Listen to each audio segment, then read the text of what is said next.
キキの腕、魔女の宅急便の主人公の女の子、キキのこの腕が太いっていう話なんですね。で、これスタジオジブリによるですね、誰が書いたかわかりませんけども、いわゆる公式のやつですね。しかしアメリカで公開されたですね、魔女の宅急便のキキのイラスト。これディズニーのですね、クリエイターが描いたやつなんですよ。これを真似して描いてるんですけども、腕が細いのわかりますか？ちょっと細い女の子としてキキを描いてるんですね。ところが、ジブリ公式版を見てるとですね、このキキの腕が明らかにちょっと太い。もうちょっと後でわかるようなイラストを出します。で、ウォルト・ディズニー社っていうのはですね、スタジオジブリが作ったアニメのすべての配給権とビデオ化権っていうのを持っています。ということは、アメリカをはじめですね、世界中で日本以外で売るときにはですね、どのように宣伝するのかの、決定権を持っているわけですね。で、このパッケージ、これはアメリカで発売された VHS のイラストなんですけども、ジブリ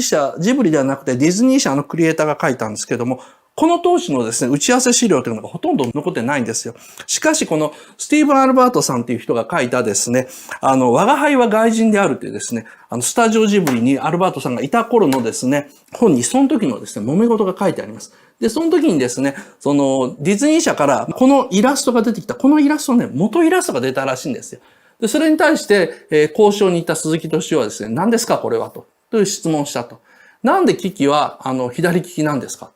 書いてあると。いや、そんなことないけど、なんでそう思うんだと。キキはいつも右手で絶対に、ほうきのスティックを持っていると。で、そうでなければ振り落とされてしまうからだと。で、あなたたちはなんでキキが空を飛ぶと思ってるんだと。ほうきで空を飛ぶというのをどう考えてるんだっていうと、ディズニー社は、いや、魔法だろ魔法。そんな難しく考えることないよ。魔法だよっていうふうに言われて、で、鈴木敏夫は我々のアニメをちゃんと見ていただきたいと。魔法というのはほうきにかかっているのであって、キキはその上に何とか体を乗せてるに過ぎないと。だからいつも両手でしっかり持ってるし、何かを片手で持たなきゃいけないときは絶対利き腕の右手で力を入れてると。だからキキの腕は膨らんでいると。力を入れてるからだと。で、風で吹き飛ばされそうになるときはわざわざうちの会社のユロ指定がキキの腕を白く塗っていると。それはつまり何かというと手が白くなるぐらいギュッと握ってるからだっていうふうに言ったんです。で、それがですね、ディズニー側になかなか伝わらない。魔法っていうのはファンタジーなものでって考えてみればそうなんですよ。アラジンも魔法の絨毯乗るとき一番最初、危うそうにおーって乗るんですけど、その後はもう平気で乗っちゃうんですね。もうジャスミンと一緒に世界一周してるときも軽々と乗ってると。で、さっき僕褒めたモアナなんですけど、モアナもですね、生まれて初めて船に乗って船旅するんですけど、一回も船酔いしないんですよ。だから、ディズニーっていうのは魔法をすごくうまく書くんですけど、魔法が作動しちゃったら、あとは思い通りっていう風に、やっぱ子供向けという風に発想しちゃうんですね。しかし宮崎駿スタジオジブリっていうのは、自分たちが作ってるものがいつもファンから疑われると。だって、空を飛ぶにしてもですね、例えばトトロがどんぐりを撒いたらですね、そこからどんどん芽が出て膨らんでいくのに関しても、ありえないことだからこそ、その描写に関してはリアリティを追求しなければ、見ている人は真面目に見てもくれないっていうことを知ってるんですね。そういうことを知り尽くしている日本のアニメの競争の中で生まれてきた作品なので、すごいリアリティを求めるわけですね。なのでですね、ジブリが書いたものが太いっていうのはですね、もうちょっとわかるようにですね、本編の映像でチェックしてみましょう。これ魔女の宅急便のですね、本編で、魔法使いの先輩とキキが並んで飛んでいるシーンです。だいたいね、冒頭10分ぐらいのところなんですけども、先輩の方が腕が細くて、キキの方が腕が太いのわかりますか？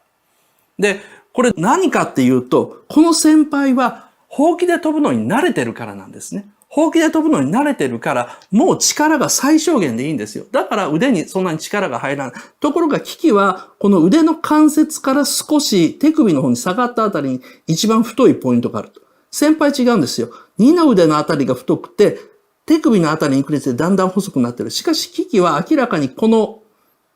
腕のですね、その関節近くのところに一番太いポイントがあると。これは何かっていうと、先輩に対してですね、キキが慣れてないからずっと握って緊張していると。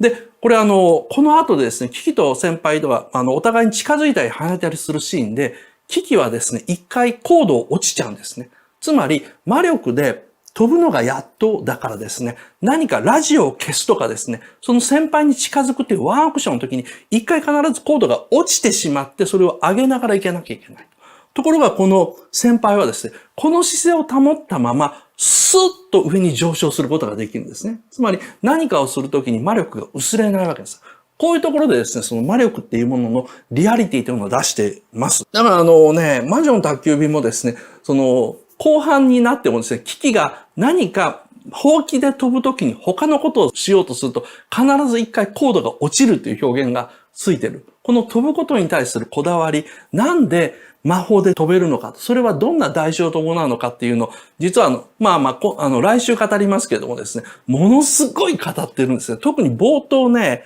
12分目ぐらいまでの描写がとんでもない密度なのですね。ちょっと来週楽しみにしててください。なのでですね、このディズニーがその鈴木敏夫の反論でやり直したバージョンなんですけど、おそらくね、最初のバージョンですね、左手握って右手振ってると思うんですよ。で、なんでかっていうと、ディズニーのアニメのポスターって大体ね、この片手で手振ってるとかサイン出してるのがやたら多いんですね。だから最初それにしようとして、鈴木敏夫にふざけんなと、左手だけで、